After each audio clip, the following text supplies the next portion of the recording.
Good morning to each and everyone. Again, this is Teacher Rom. For this morning, we will be discussing absolute value, addition of integers, subtraction, multiplication, and division of integers. So, let's start with the first topic. We have absolute value. What is an absolute value? The absolute value of a number is the distance from zero in the number line regardless of sign. Absolute value is indicated by two vertical lines surrounding the number. The symbol means the absolute value of n. Like for example, we are given this symbol. This is read as absolute value of positive 6. Another one, this symbol is read as absolute value of negative 6. Next, this is read as absolute value of positive 4.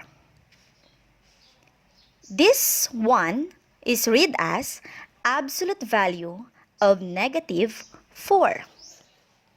So we have here a number line. So as what have you observed, we are given negative 4 and positive 4. So they are 4 units from 0. Even though they are on opposite sides of 0, they have the same absolute value. It's 4. So again, this is read as absolute value of positive 4 is equal to 4. On the other side, this one is read as absolute value of negative 4. So this is equal to 4. A. Let's evaluate absolute value of negative 7. So the graph in our number line, negative 7 is 7 units to the left of 0. So absolute value of negative 7 is equal to 7. Next, number 2. Let's evaluate absolute value of 8 plus absolute value of negative 6. So to evaluate this one, we are going to get first the absolute value of positive 8. So we have 8. Next, what is the absolute value of negative 6? So we have 6. Then this time we are going to add 8 plus 6 is equal to 14. So example number 3. Solve and illustrate absolute value of y is equal to 3 using the number line. So we have here a number line. 3 units to the left of 0 and we have 3 units to the right of 0.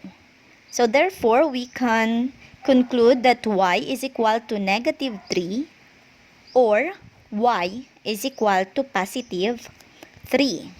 So let's have more example about absolute value before you proceed to some exercises. So number 1, get the absolute value of positive 5. This is equal to 5. Number 2, absolute value of negative 5. This is equal to 5. Number 3, absolute value of positive 8. This is equal to 8. Number 4, absolute value of negative 8. This is still 8. Number 5, absolute value of negative 100. This is equal to 100.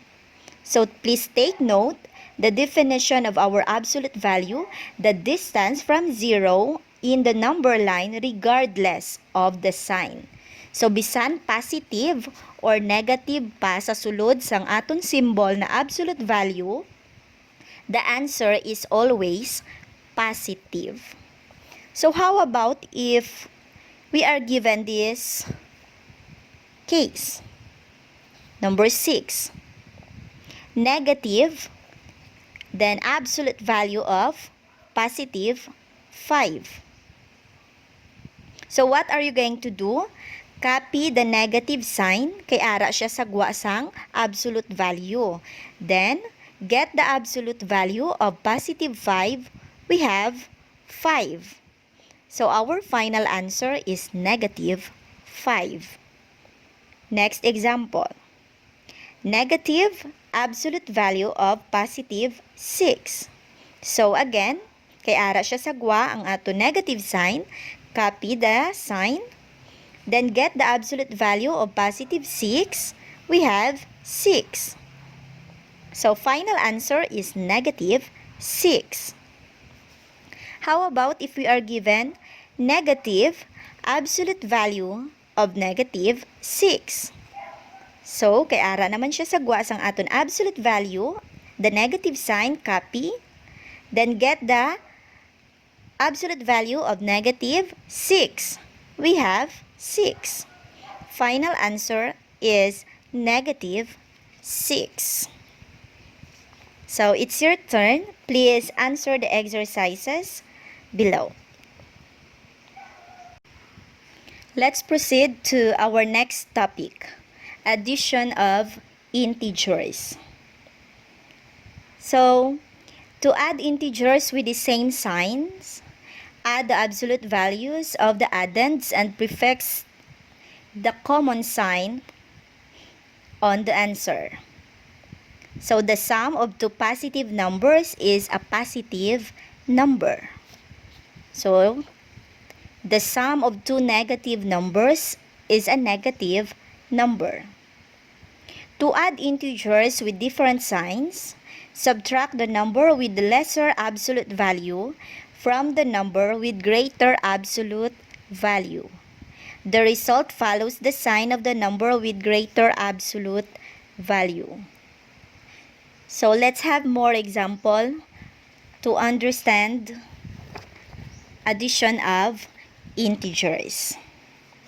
So, we have letter A, negative 5 plus negative 6. So first, let's check the sign of each number.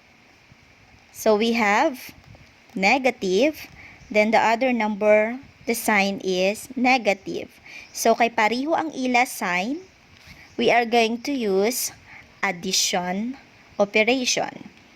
So 5 plus 6 is 11. Then, copy the sign of the integers. So, we have negative. Final answer is negative 11. Next, letter B. 21 plus 9. So, let's check the sign. We have positive. The other one is positive also. So, since pareho naman ang ila sign, we are going to add the two numbers. So, basta pareho ang signs ang duwa ka numbers, always use the operation addition. So, 21 plus 9 is 30. Then, copy the sign of the integers. It's positive. So, no need for you to write the positive sign because this is considered, basta wala na siya sign, this is considered as positive. So, how about if we are given different sign of two integers? So, letter C, 8 plus negative 10. So, let's check their sign. Ang 8, positive. Ang aton 10 is negative. So, they have different sign. If they have different sign, always use the operation subtraction. So 10 minus 8 is 2. Then, copy the sign of the highest absolute value. So since the absolute value of negative 10 is higher than the absolute value of positive 8, therefore we are going to copy the sign of absolute value of negative 10. So we have negative. Letter D example. Negative 7 plus 11. So again, let's check their sign. Ang 7, we have negative. Ang 11, we have positive. Since they have different sign, lain naman ang sign, we are going to subtract. 11 minus 7 is 4. Then, let's go back to the highest absolute value. So, we have 11. So, the sign of our 11 is positive. So, your final answer is positive. Okay, next, subtraction of integers. So, in subtracting of integers, we are going to follow the steps. Step 1, you are going to identify the minuend and subtrahend. Step 2, change the sign of the subtrahend or its additive inverse. Step 3, proceed to addition of integers. And step 4, follow the rules in addition of integers. So, again, like sign, you are going to add the numbers. Unlike sign or different sign, subtract the numbers. So, let's proceed to our example. Letter A, 4 minus 10. So, first step, we are going to copy the minuend. Our minuend is 4. Then, change the operation to addition. Next, change the sign of our subtrahend or get the additive inverse. So, our 10 here is positive. The additive inverse of positive 10 is negative 10. Again, copy the minuend, change the operation to addition, then get the additive inverse of the subtrahend. Then next, you are going to proceed to the rule of addition. Balik kita sa rules ng addition. So, check the sign. 4, positive. Ang aton 10, negative. Again, they have different sign. We are going to subtract. 10 minus 4 is 6. Then, what is the highest absolute value? What is the sign? We have negative 10. So, copy the negative sign.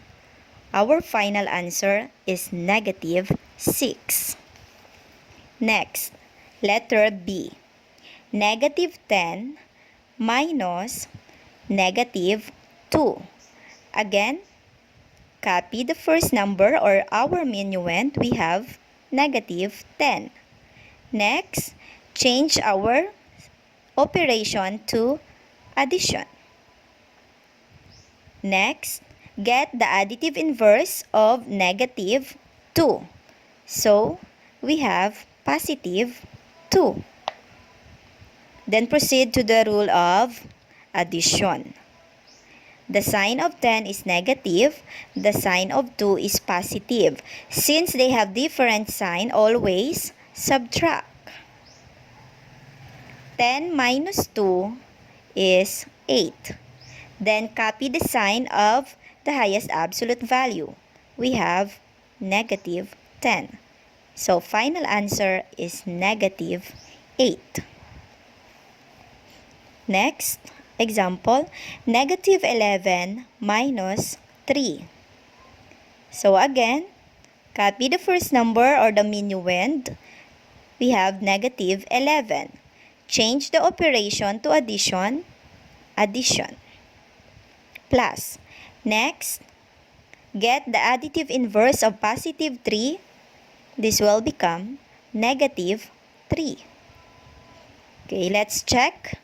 if their sign, kung pareho ang ila sign or different. Ang 11, we have negative. Ang 3, negative. Since pareho ang ila sign, we are going to add. 11 plus 3 is 14. Then copy the sign of our integers. Final answer is negative 14. This time, we will be discussing multiplication and division of integers. So, the product or the quotient of two integers with the same sign is positive. Then, the product or quotient of two integers with different sign is negative. So, like for example, multiplying integers. Letter A, 28 times 25. By the way, this symbol parenthesis is multiplication. So 28 times 25 is 700. So the sign of 28 is positive. The sign of 25 is positive. Since pareho ang ila sign, your final answer is positive. Letter B, 3 times 5 is 15. Ang sign sang 3, positive. Ang sign sang 5, still positive. Since pareho ang ila sign, your final answer is still positive. Next, letter C, negative 8 times negative 7. So, multiply. 8 times 7 is 56. Then, let's check the sign. Ang sign sang 8 is negative, ang sign sang 7 is negative. Since pareho ang ila sign, your final answer is always positive. Letter D, negative 10 times negative 9. So, 10 times 9 is 90. Let's check the sign. Ang sign sang 10 is negative, the sign of 9 is negative. Since pareho ang ila sign, your final answer is always positive. So take note, the signs are the same, so the product is positive. Next, letter A, negative 9 times positive 8. Multiply first or get the product. 9 times 8 is 72. Then, let's check the sign.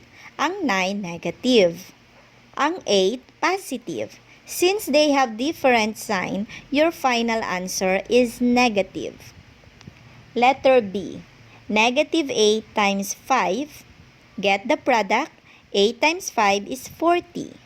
Then, check the sign. Ang 8, negative. Ang 5, positive. Since different ang ila sign, your final answer is always negative. Same with letter C, 5 times negative 9, different sign, always negative. So, their product is negative 45.